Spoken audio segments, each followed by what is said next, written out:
Welcome to another edition of Mailbag. Remember, these are questions and comments that you guys leave on the channel that I think are worthy of further exploration.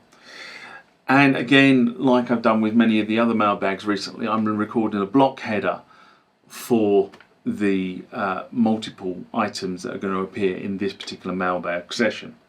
But before we get going, we must observe normal parish notices. If you haven't subscribed to the channel, why not hit the subscribe icon? If you want to be notified when videos like this, the rant, or specifically about pieces of equipment hit the channel, you need to click the bell icon as well.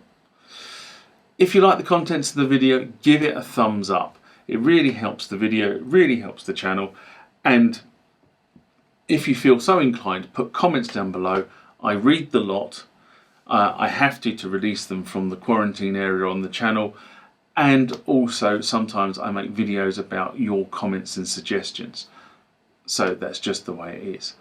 And finally, down here somewhere is the TMTG community address. For less than the price of a cup of coffee, which I feel is really a bargain, you can support the work the channel does in producing videos about equipment that musicians use.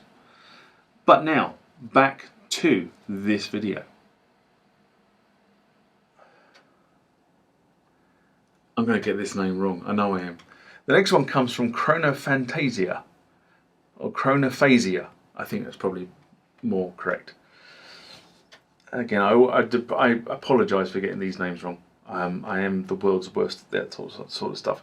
Anyway, he or she writes, in response to changing the battery on the Roland R8 video I did in December 2020. And they write, any luck on repairing the display? I just pulled my R8 out of storage and the display is messed up. Turn it on and the display lights up with solid blocks, then fades to completely blank. I have changed the battery, but it did not make any difference. Do LCDs go bad over time? I packed the R8 in the OEM box with all the internal safety packaging as it came and stored it close to 20 years ago. It was working perfectly fine when I put it away, and to the best of my knowledge hasn't been mishandled or damaged since. The battery I replaced was measuring 2.3 volts, and a new battery is measuring 2.96 volts. Is this just a paperweight now?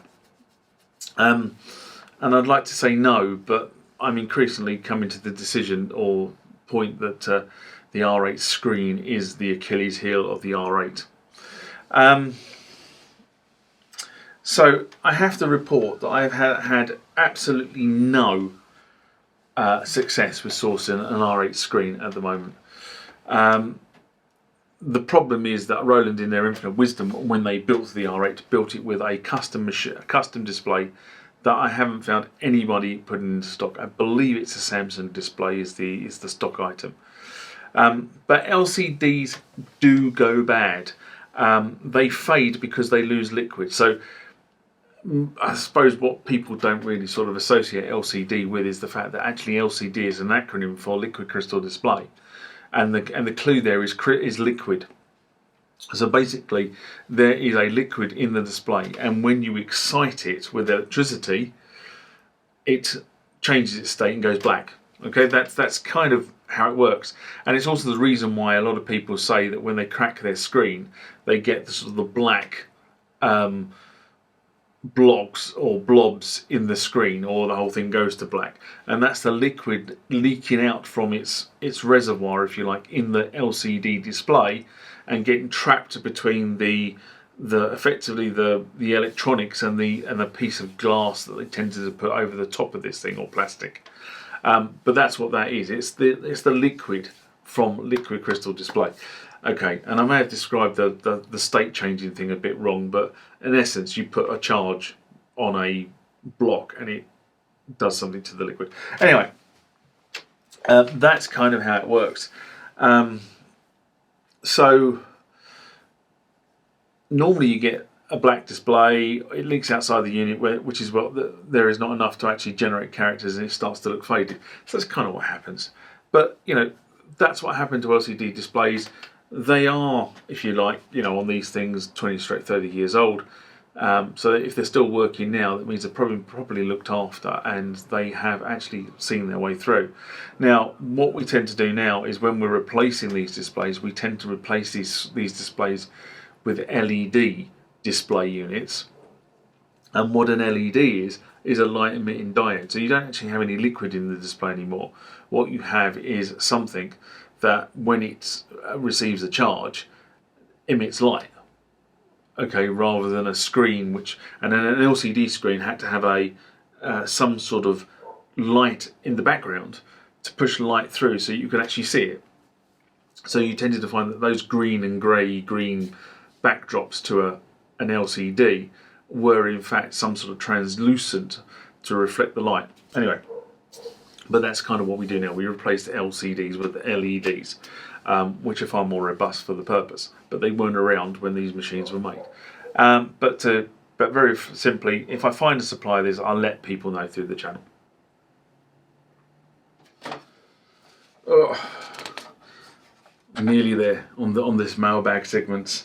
The next one comes from Communicate17. And it's in response to listen to the classic sound cards of the M1, a video I redid because lots of people asked me to redo it in August 2020. And he or she writes, is it better to have the cards or can I download them from somewhere? And okay, I'm going to answer this. I'm not really going to answer this actually. I'm going to answer it in a sort of kind of roundabout way. And I'm going to say it's 6 of one, half dozen of the other. The contents of the cards are available on the internet via SYSEX, and if you go hunting for them, you will find them. Although what I have noticed that a number of sites that were hosting SYSEX files of these cards have seemed to have disappeared in recent years. Whether that's purely the cost of maintaining the sites, or the sites have gone offline and the users have decided to sort of take them down, I don't know. But they are available via SYSEX, and you can knock yourself out. Now, this is personal preference, okay? I prefer the cards. You stick them in the machine, you dial up, load card, load sequences, load it, whatever it happens to be. It loads it all into memory and it's done in seconds. Okay, and I do that on my M1 and my T1 and my D50 and all the other machines that I actually have cards for. It is really, really a simple process. Yes, the cards are becoming rare. Yes, they're becoming expensive, but it's just for me, it's just a pain, especially when the studio was kind of set up in the, the way I routed all MIDI out of my machine was it went to a Mio 10, and then from the Mio 10 it went to a patch bay, and then from the patch bay it went to the instruments. And what I used to do is if I was going to do SYSEX, I used to run that from a little MIDI Sport interface. And the reason I did that was quite simple, that I was assured that it was a one-to-one relationship between the synth and the computer. I knew there was nothing else getting into the MIDI string that could affect the SYSEX, because I've had instances when trying to do it through something like a Mio or a multi MIDI device, where other things start to get embedded in the MIDI channel that really have no right to be there. And when you record it, then trying to play it back, it doesn't load because there's something there that shouldn't be there. Hopefully that makes sense. But the whole thing about sort of swapping the cables across and such things, I just found it a pain in the bum. So I tend not to, unless there is something I have in a librarian that I really want to load onto a synth, I tend not to do it. I tend to have most of my stuff on discs and cards for quick access until I start tweaking sounds, and then it has to go back to the librarian. The other side of it is backing up stuff. Again, you can take things off on SYSEX, fine, works brilliantly. But if you have a memory card for one of these machines, you just wallop a memory card in, say copy to this location, done. Seconds later, job done. So, as I said, for me, paying for the cost of the card, which would have cost me, I don't know, £30 when I started collecting these things a few years back, actually that's £30 well spent when you consider how much time I spend backing up, restoring via SYSEX.